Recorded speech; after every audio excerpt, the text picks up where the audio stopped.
एल-निनोमुळे त्याचा प्रभाव दिसायला सुरुवात झाली आहे. त्याची घोषणा पूर्वीच झाली. सगळा फार हाहाकार होणार आहे.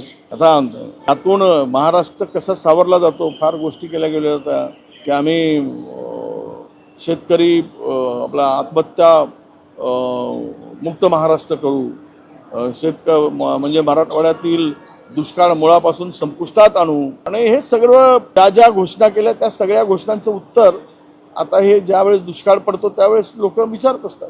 पण एक नक्की आहे की यावेळेस मात्र भयंकर परिस्थितीला सामोरं जावं लागेल आणि त्यातून आता पुढचं कसा मार्ग काढतो सरकार, त्यावर काय उपाययोजना करतं, सरकारकडे काय प्लॅनिंग आहे. मी यापूर्वी बोललो दुष्काळाच्या संदर्भात आणि हे येणाऱ्या परिस्थिती संदर्भात विरोधकांच्या सत्ताधारी मुख्यमंत्र्यांनी एक बैठक स्वतंत्र लावावी आणि तुमच्याकडे काय त्याच संदर्भात तुमची भूमिका आहे, काय करणार आहात हे जरा सांगितलं तर महाराष्ट्रातील लोकांना थोडासा त्यातून दिलासा मिळेल. पण ती बैठक सुद्धा अद्याप झालेली नाही आणि आता जून महिना जवळपास संपुष्टात येतो आहे. तो कोरडा जर गेला तर आता धरणामधील अनेक धरणातील साठा हा आता डेड वाटर फक्त शिल्लक राहिलेला आहे. काही धरणात तर 10% वाटा सुद्धा शिल्लक नाही. काही धरणात कोरडी झालेली आहेत. 15%च्या आसपास काही धरणामध्ये मोठ्या धरणात पाणी साठा आहे आणि यातून पुढचे 15 दिवस जर पाणी आलं नाही तर पाण्यासाठी खूप मोठा पिण्याच्या पाण्याचा, शेतीला तर वेगळंच पण पिण्याच्या पाण्यासाठी सुद्धा